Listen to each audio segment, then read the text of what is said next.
Bismillahirrahmanirrahim. Assalamualaikum warahmatullahi wabarakatuh. Alhamdulillah wa syukurillah wa la haula wa la quwwata illa billah, amma ba'du. Saudara, kita lanjutkan perkuliahan kita kali ini. Pada kesempatan pertemuan kelima ini, kita akan membahas tentang metode-metode dalam filsafat. Sebelum kepada tema tentang metode-metode dalam filsafat, terlebih dahulu kami sampaikan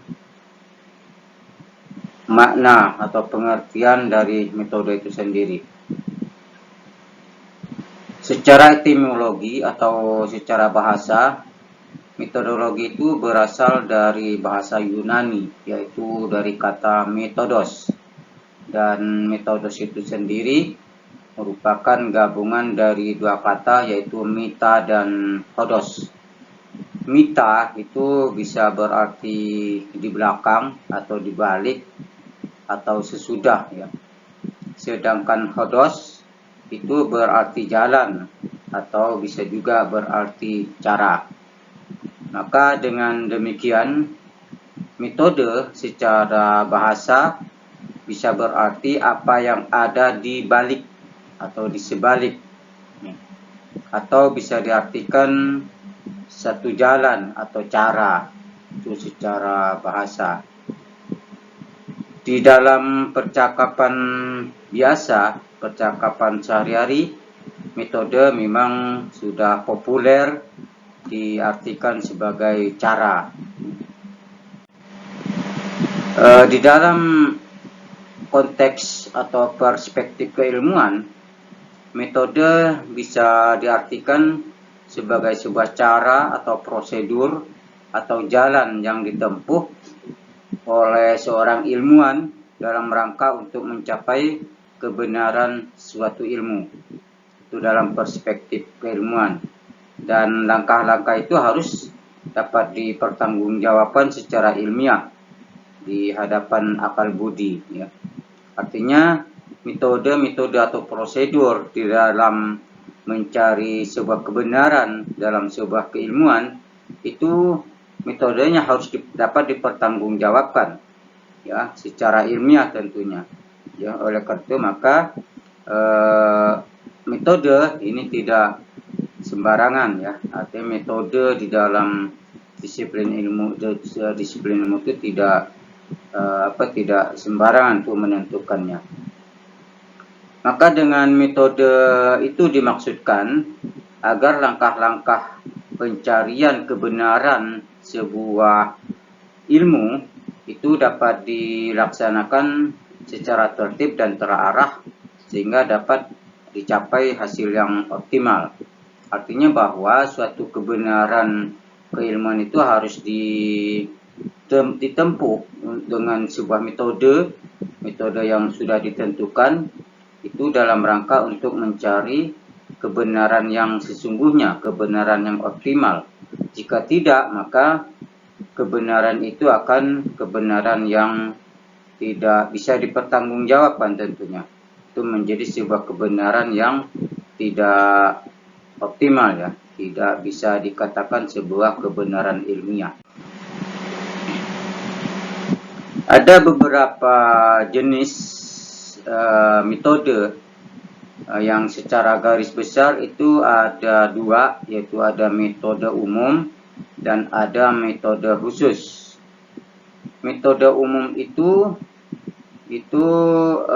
terkait dengan metode sistem berpikir induktif, deduktif, dan terkait dengan sistem berpikir analitik, sintetik. Itu metode umum. Adapun metode khusus adalah sebuah metode atau cara yang sifatnya operasional, khusus untuk tiap-tiap ilmu pengetahuan, ya, atau kelompok ilmu itu sendiri. Termasuk di dalamnya nanti ada metode khusus, namanya metode filsafat. Itu udah metode khusus itu. Apa itu yang disebut dengan metode umum? Metode umum itu ialah cara berpikir si ilmuwan atau si pencari ilmu atau si peneliti atau dalam riset itu menggunakan cara keilmuan itu, cara atau metode keilmuan itu sendiri. Ilmu apa saja ya, baik itu ilmu psikologi, ilmu antropologi, biologi, matematika, dan antropologi dan sebagainya. Itu menggunakan sebuah metode umum, namanya metode deduktif, induktif, atau analitik sintetik. Itu pasangan metode-metode yang seringkali digunakan di dalam pencarian kebenaran suatu ilmu atau di dalam sebuah riset. Berpikir atau menggunakan metode deduktif atau dengan cara berpikir deduktif itu adalah sebuah cara atau metode berpikir mulai dari proposisi yang bersifat umum itu menuju kepada kesimpulan yang bersifat khusus. Jadi dia berpikir global dulu, berpikir umum dulu, berpikir luas dulu, nanti mengkerucut, mengecil, akhirnya mendapatlah sebuah kesimpulan, suatu kesimpulan kebenaran gitu ya. Contoh begini, kalau seseorang berpikir deduktif, kalau dia melihat kursi, sebuah kursi umpamanya, maka dia berpikirnya atau menilainya atau memandangnya dari bersifat umum. Dia mengatakan bahwa kursi itu adalah terdiri dari kayu, kemudian diolah, dibikin kaki, dibikinlah tempat duduk, kemudian dibikinlah sandaran, maka berkesimpulan itulah sebuah kursi gitu. Sama halnya dengan barang-barang yang lain seperti meja dan sebagainya. Itu namanya berpikir deduktif dari yang umum dulu, kemudian mengarah kepada sebuah kesimpulan atau kepada sesuatu yang bersifat khusus. Sedangkan berpikir atau metode induktif itu mulai dari proposisi yang bersifat khusus, kemudian menuju kepada sebuah kesimpulan yang sifatnya umum. Jadi dari kecil dulu, kemudian mengembang menjadi sebuah pemikiran atau metode atau analisis yang sifatnya umum, yang meluas gitu. Saya contohkan tadi seperti kursi. Orang kalau memikirkan kursi, dia mengatakan dulu bahwa ini kursi, ini kursi. Dan kursi ini terdiri dari ada kaki, ada tempat duduk, kemudian ada sandaran, dan ini dibuat dari kayu, diolah oleh orang-orang yang sudah mahir di bidang pembuatan kursi. Itu namanya berpikir induktif dari yang khusus dulu. Dia menyebut kursi dulu. Nah, kalau deduktif tadi dia kan menyebut dari atas dulu, dari kayu dulu.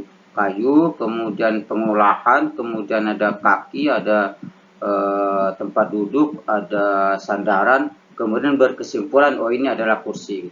Itu namanya deduktif. Kalau induktif itu dari yang khusus dulu. Jadi dia mengatakan ini kursi, dan kursi ini terdiri dari kayu yang kemudian diolah, dikasih kaki, kasih tempat duduk, kasih sandaran dan sebagainya. Itu namanya berpikir deduktif. Selanjutnya berpikir analitik itu mulai dari keutuhan menuju kepada bagian-bagian, bahkan hingga kepada yang sampai detail. Itu sama dengan deduktif tadi ya, mirip-mirip yang deduktif itu. Sementara berpikir analitik juga kebalikan dari berpikir sintetik itu kebalikan dari berpikir analitik. Itu dia mulai dari bagian-bagian, dari unsur-unsur atau dari komponen-komponen, kemudian menuju kepada sebuah keutuhan. Sama dengan cara berpikir induktif tadi. Di dalam prakteknya, setiap orang yang normal tentu sudah terbiasa berpikir deduktif induktif atau analitik sintetik. Ini silih berganti, sudah biasa itu. Ini sebenarnya berlaku secara simultan ya, secara otomatis, secara secara refleks gitu. Ya. Kadang malah tanpa disadari karena terjadi begitu saja. Yaitu memang kita kadang-kadang karena kita tidak bisa menyebutkan, kita tidak tahu ini apa sih sebenarnya gitu. Tapi dalam praktek keseharian kita sudah secara praktek sudah melakukan itu, melakukan cara berpikir yang deduktif induktif atau berpikir secara analitik dan sintetik. Cuman kita tidak mengungkapkan secara teori pola-pola berpikir itu, tapi kita secara praktek sudah sering melakukan itu. Nah, itu metode khusus. Adapun metode khusus ini adalah memang dikhususkan bagi sebuah disiplin ilmu tertentu, ya, atau kelompok ilmu tertentu. Jadi setiap ilmu, katakan psikologi, termasuk antropologi, termasuk ilmu kedokteran, termasuklah ilmu politik, termasuklah ilmu biologi dan sebagainya, itu punya metode-metode tersendiri, dan itu namanya metode khusus dan dikhususkan oleh disiplin ilmu sendiri. Kan tidak mungkin kalau orang untuk meneliti atau mengkaji tentang psikologi, metodenya digunakan metode biologi, itu kan tidak mungkin. Jadi harus psikologi itu tentu dengan metode psikologi sendiri. Ya, katakanlah kalau psikologi itu adalah metodenya adalah mencari sebuah sikap atau karakter seseorang, sedangkan biologi itu lebih cenderung untuk mencari tata kehidupan seseorang atau manusia, itu bedanya. Dan di dalam hal ini, di dalam hal metode khusus ini termasuklah filsafat itu masuk di dalamnya, bahwa filsafat menggunakan metode khusus, ya, artinya metode filsafat saja, ya. Tapi nanti metode filsafat itu tidak satu, ya, tidak satu metode, banyak metode. Tapi judul besarnya adalah tetap metode dalam filsafat, walaupun banyak metode nanti. Nah, inilah pengertian metode yang kita sampaikan secara global untuk menjadi dasar kita belajar metode-metode filsafat itu sendiri. Dan nanti kita akan lanjut dengan metode-metode dalam filsafat. Ini pengertian metode. Demikian dulu tentang pengertian metode ini sebelum kita nanti lanjutkan kepada metode-metode di dalam filsafat. Saudara, sekarang mari kita lanjutkan dengan pembahasan tentang metode-metode dalam berfilsafat. Dalam khasanah filsafat ada dua jenis metode, yaitu pertama metode berfilsafat dan kedua metode penelitian filsafat. Metode berfilsafat adalah cara seseorang dalam berfilsafat.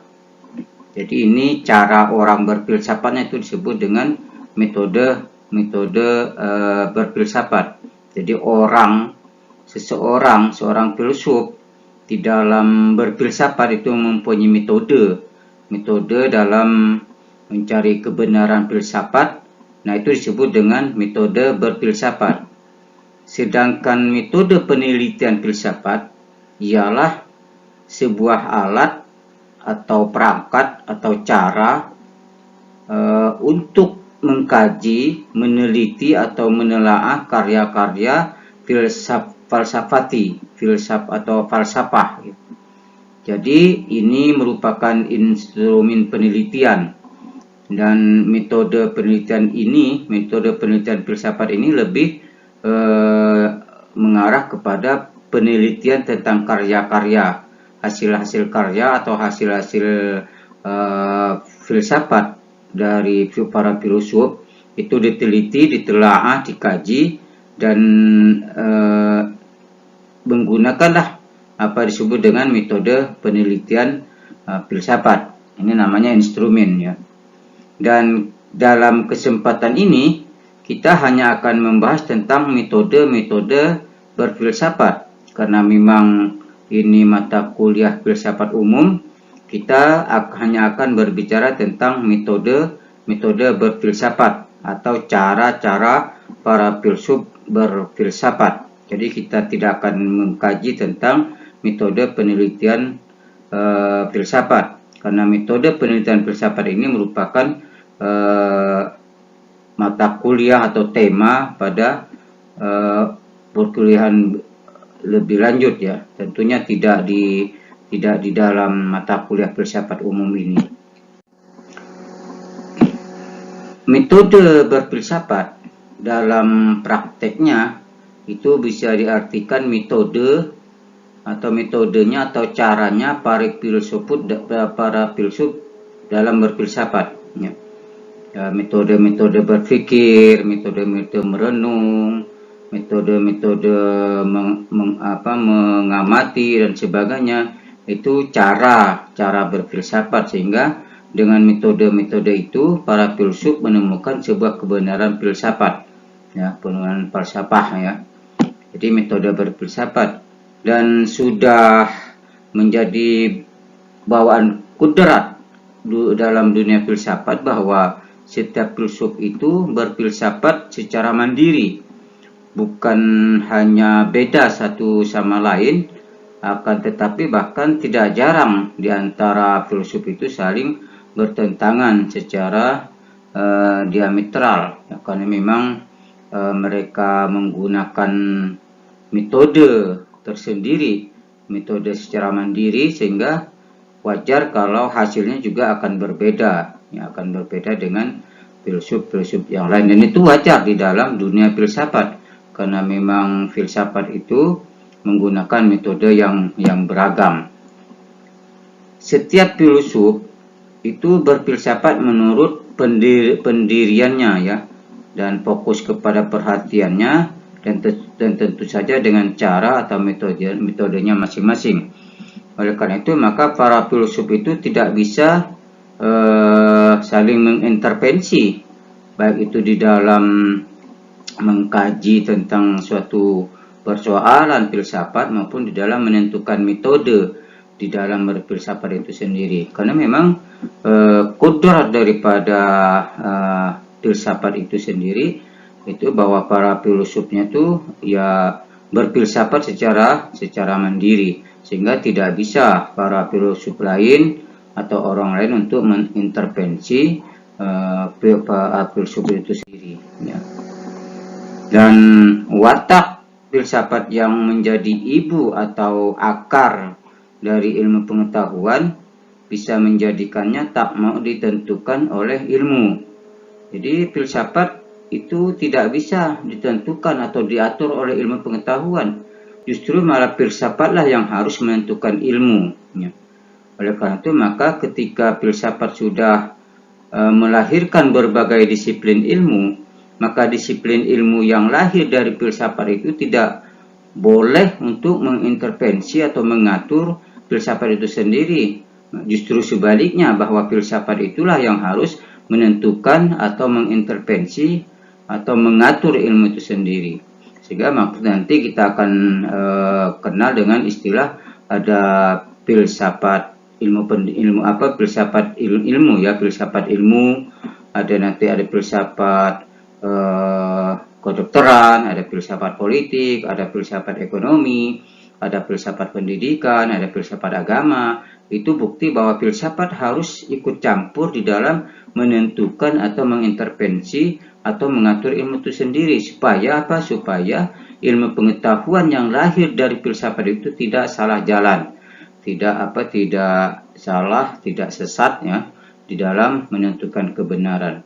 Tapi ilmu itu sendiri tidak bisa mengintervensi filsafat dan tidak bisa mengatur filsafat, karena filsafat juga punya otoriter ya untuk dirinya sendiri, bahkan dia berhak untuk menentukan atau mengatur atau mengintervensi ilmu pengetahuan yang ada. Pada titik yang sama, para filsuf juga tidak mau ditentukan oleh ilmuwan. Bahkan antar filsuf pun tidak mau saling menentukan dan saling ditentukan. Itulah hebatnya. Ya. Para filsuf itu tidak boleh ditentukan atau diatur atau diintervensi oleh para ilmuwan. Ya. Bahkan sesama filsuf juga tidak boleh untuk saling menentukan atau saling mengatur atau saling mengintervensi, karena itulah kebebasan individu di dalam filsafat itu memang sudah sangat diakui, ya. Kebebasan dalam berfilsafat, hingga ilmu sendiri tidak boleh mengintervensi atau mengatur atau menentukan filsafat, dan para ilmuwan juga tidak boleh mengatur atau mengintervensi para filsuf. Nah, itu ya, justru filsuflah yang harus mengawal, harus memantau, memberikan bimbingan kepada para ilmuwan, dan filsafat harus memberikan arahan dan bimbingan kepada ilmu pengetahuan, begitu. Maka akibatnya sepanjang sejarah filsafat, maka masing-masing filsuf itu menentukan metodenya tersendiri, yaitu karena memang filsafat dengan kudratnya yang memang seperti itu, maka seorang filosof tidak bisa seorang filosof itu mempunyai masing-masing metode, ya, mempunyai masing-masing metode tersendiri, dan dia bebas menentukan metode secara individu, secara mandiri. Orang tidak boleh mengintervensi atau mengatur atau menentukan seseorang dalam menentukan metode berfilsafat. Dan hampir semua filsuf pada dasarnya memiliki metode khasnya tersendiri, meski terdapat juga sejumlah filsuf yang mirip atau berdekatan metodenya. Itulah makanya kalau saudara baca bukunya Ahmad Tafsir, itu dijelaskan bahwa metode di dalam filsafat itu hampir sama banyaknya dengan para filsuf itu sendiri. Ini sangat wajar karena memang setiap filsuf itu menentukan metodenya tersendiri di dalam berfilsafat, sehingga banyaklah metode-metode di dalam filsafat itu sendiri.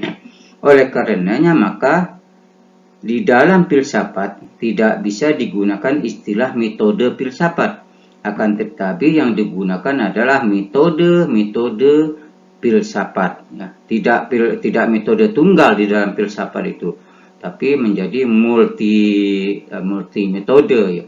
Sehingga disebutlah di sana judulnya adalah metode filsafat atau metode dalam filsafat atau metode kajian filsafat. Artinya banyak metode memang di dalam filsafat itu. Jadi tidak metode tunggal. Berbeda dengan ilmu pengetahuan, itu harus metode tunggal, ya. Metodenya hampir sama, seluruh ilmu pengetahuan yang ada ini, disiplin ilmu yang ada ini, metodenya itu sama memang.